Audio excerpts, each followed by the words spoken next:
Hi, welcome to Rebuilders. My name is Liddy. I'm here with Mark Sayers. How are you going, Mark? I'm going very well. How are you going? Well, yeah, pretty good. Got my coffee, the glaringly absent plate. Of pastries. I know, That's not here today. I blame Daniel. But we have something better than pastries. We do have something better than pastries. We have the wonderful Terry Walling coming to us from California. How are you going over there, Terry? I'm going good, but I've never really been compared to pastries. And to know that I'm better than pastries, that's a pretty high mark right there. For this podcast, that's the highest. The highest. That's the high level of the Yes. podcast right there. Exactly. Yeah. So, Terry Walling, we have had the privilege of you joining us over here at Red back in, 2018? And obviously we won't be able to see you in person for a long time, but we really appreciate you joining us. So Terry is, the head of a company or an organization called Leader Breakthrough. If you go to leaderbreakthrough.com, you can find out a little bit more about what that organization does. Terry lives in California with his wife, Robin. And Absolutely. Yeah. And our 8 grandbabies. So make sure we get them. Wow. And they always 8 want of them. equal time. Oh. 8 grandbabies, 5 minutes away. Come on. What a privilege. So we are so thankful for you joining us today. So Terry knows all things leadership. Yes. And how do you feel if we just sort of dive right in? I'm good as long as we watch the disclaimers about all things leadership. He's been at it for a while, and so I've got the scars to prove it, but glad to share anything that I know and have for us today. Yeah. Well, I'm going to lead us with a question here. What are you hearing from leaders at this moment? We're obviously living through some very challenging, very different times. What are you hearing from leaders across the world at the moment? Well, I think probably the number one theme I'm hearing is something for lack of a better label, I call surprise fatigue.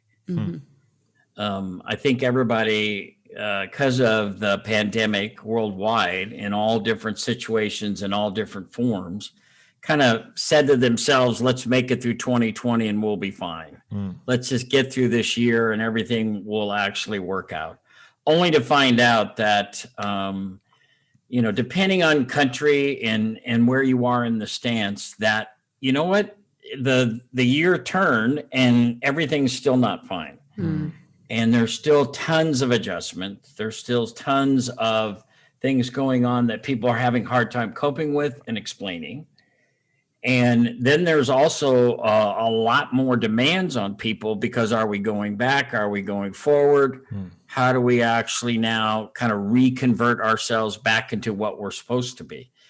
So I just think leaders are out there carrying all of that on top of having carried this last year. And so a lot of them are surprised by how tired they are or how fatigued they are. And one of the things that I think we've underestimated is what it's like to carry the emotional load of change and adjustment and destabilization and uncertainty, what that's actually done to us. And I think the emotions are catching up now. And just when leaders need to kind of start firing in a new direction, they kind of turn on the engine in here. It's not there. It's not firing back up. So the number one thing I hear out there is fatigue. And the number two thing I hear out there is being caught in the crossfire. And what I mean by that is they're caught in the crossfire of people who want it like we used to be and people who know it can never be like it used to be. And back and forth, there's this banter, and they're sitting right in the middle of it. And a lot of them struggled with handling those kind of discussions anyway, and now it's accentuated. So there's actually some significant doubt out there that I'll have what it takes to lead us forward. And then I'll have what it takes actually to figure out what we need to be in light of all the change that's happened. So those would be the two threads that I'm hearing as I coach leaders, mentor, teach classes, all those kind of things. And I think the number one excitement I hear is, could it be different? And the number one fear I hear is, will it be different? Yeah. So those are the two other things that are kind of the undercurrent that's feeding it. And so there's a lot of people who want it to be different, but a lot of doubters who believe it can be different. So I'll just stop there. But those are some of the threads and some of the patterns I'm hearing. Just, I mean, I can identify with definitely like I'm just looking at the first one in particular, that sense of coming back in January, and even I knew that it wasn't, I've been saying for months, it's not just going to go away in 2021, but almost the emotional thing of coming into the office. Like we have I've got a new office here, and bought you may have even bought it. Someone bought me a planner for the year and put it up on the wall, and then sort of almost like this muscle memory of, okay, so leader, you're going to plan out the year, this is what you're going to do. And then just like we went into a snap lockdown here, and just like, oh my goodness, I don't know what to plan. So it was almost like the usual techniques and that I used to lead just weren't there. So I guess for leaders who are finding like, okay, so I'm starting this year, but those tried and tested routines are not working, what would be your advice to them? Right. Well, let me just capture it in a statement that maybe a lot of the people know I'm about, and that's transitions. We are not through this transition. No. The calendar and the demands say we're supposed to be, because we're coming out of something supposedly. But that does not mean we're there. What it essentially means is that we've kind of caused this evaluation surrender to continue to happen in our lives as we try to figure out what's going. So I think everything needs to be seen in a backdrop of exactly what we don't want to hear, that we're still in a transition. Everybody is tired. Everybody doesn't want to deal with that. And so part of the fatigue that's out there and part of the things that people are experiencing right now is met with their own struggle with it, as well as getting outside help to kind of cope with it. So that's one of the things. And we don't get to clarity alone. We're not going back to where we were. The question is, we don't know where we're going. See, that's classic transition. So I think the key thing to keep in mind is that resiliency is built over time. And one of the things that most leaders are dealing with to actually try to counteract that is we have to actually say, what is the new rhythms, not just for the church, but for me? What's the new sacred rhythm for me? What is it? Because God is here isn't going to take us there. So in the midst of all of this, what is the way that I need to set up so that not just I cope, but I begin to start sustaining myself for a longer journey than I thought, and being able to create some rhythms within my life that give me life no matter what the demands of the organization are. Because if this thing hangs on much farther, what's going to happen is in the United States, they estimate by fall, we could lose 20 to 30% of the vocational leaders. Wow. They're that beat up. So we have to start being proactive, not for the church, which is what everybody's been thinking about, but for my own ability to replenish myself and actually cope with long-term uncertainty. I don't know. Does that make sense? 100%. Do you think there's a sort of pace question as well? Like, I mean, this is one thing I've been thinking about. Like, I think like one analogy I've almost thought, like in high school I used to do running, and I remember you would come to the end of a race and the bit where you're like physically dead, but I still remember in my head the bend you would go around where we would race at high school, and I know where the finish line was. And it was almost like, okay, I'm physically dead, but I know that's the finish line, and that's almost mentally would get me there.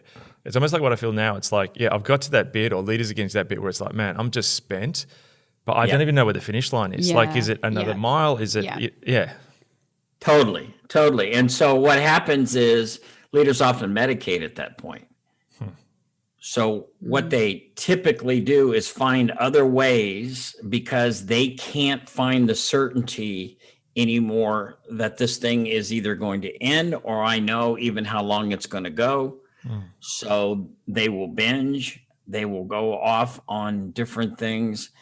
And that's not what I'm talking about by new rhythm. I'm talking about the fact that exactly how you described is what people are feeling. That's why the fatigue is set in.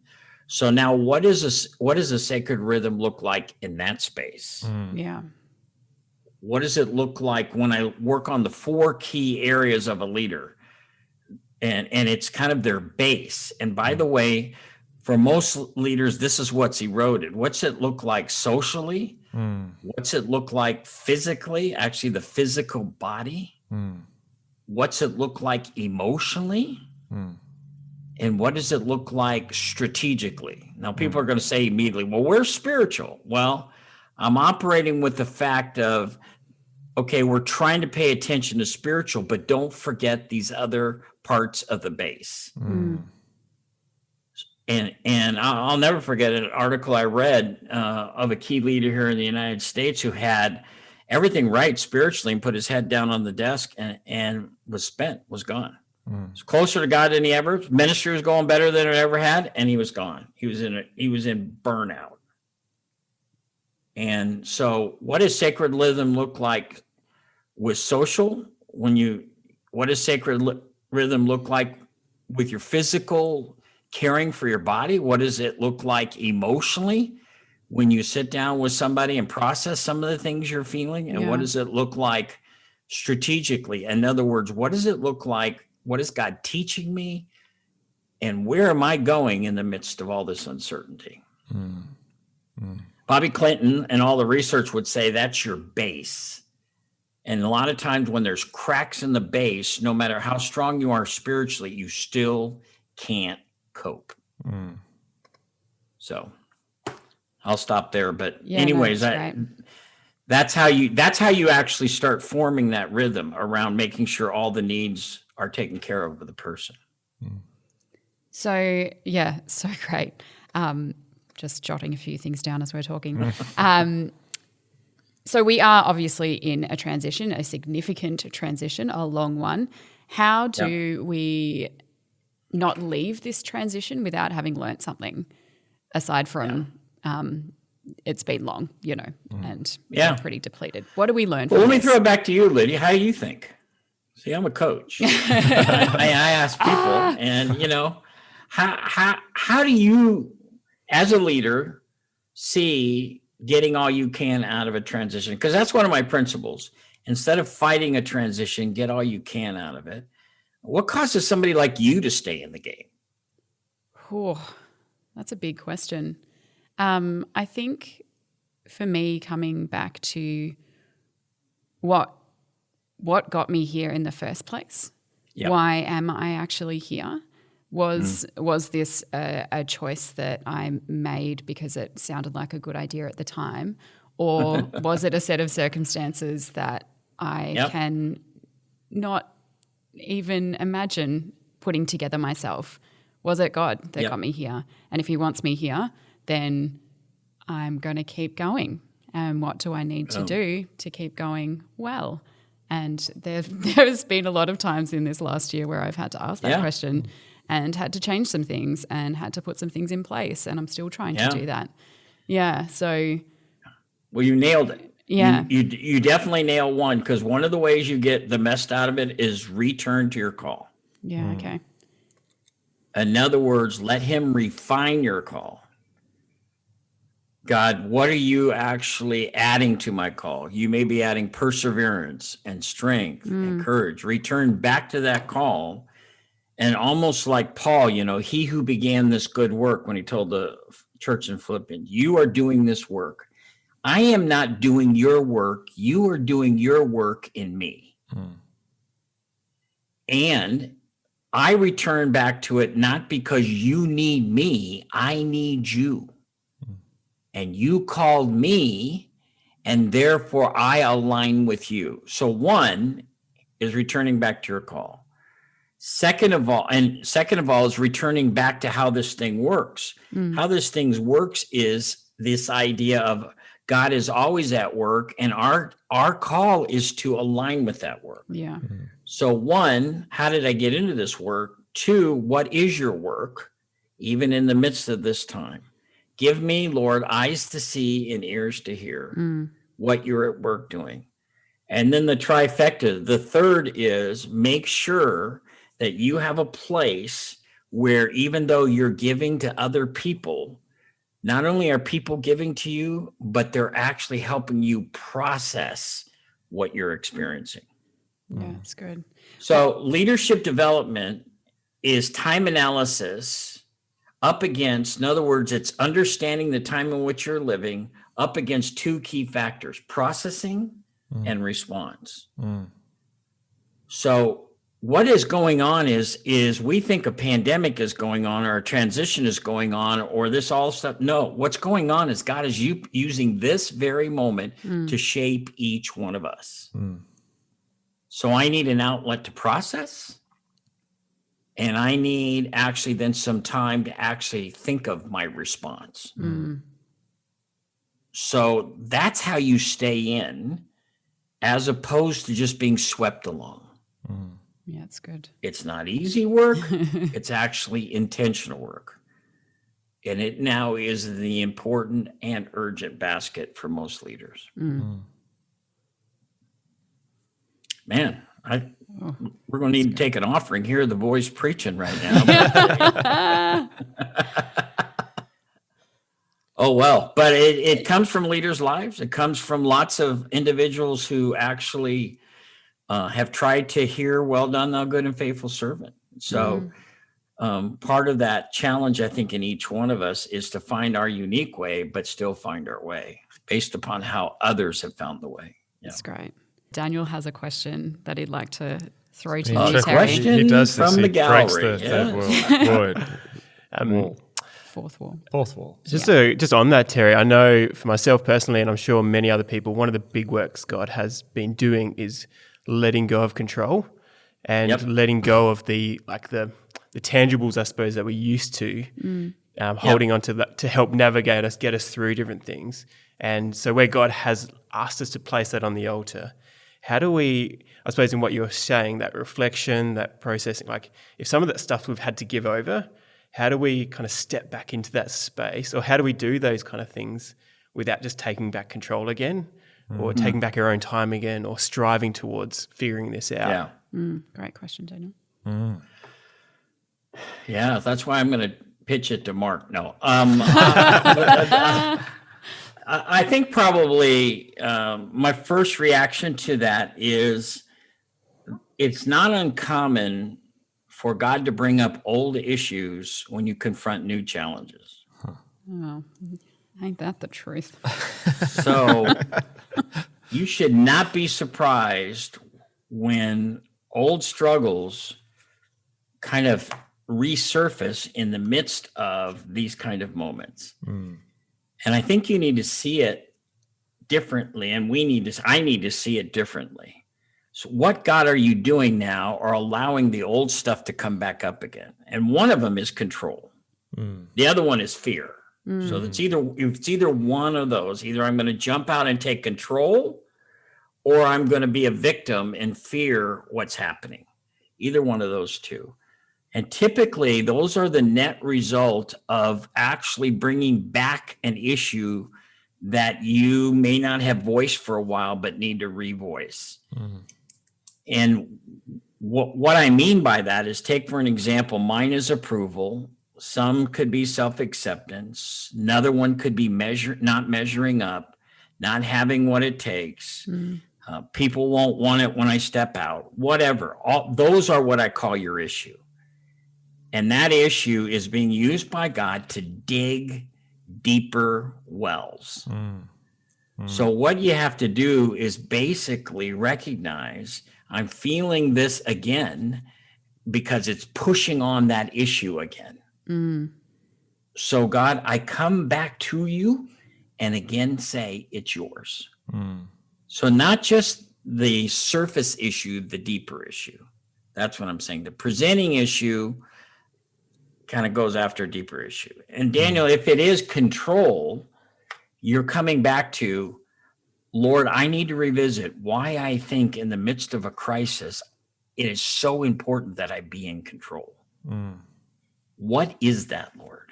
Take me to a new understanding of that. Now, the net result of that is you understanding in a new way his love for you, and then you responding to that love by trusting him.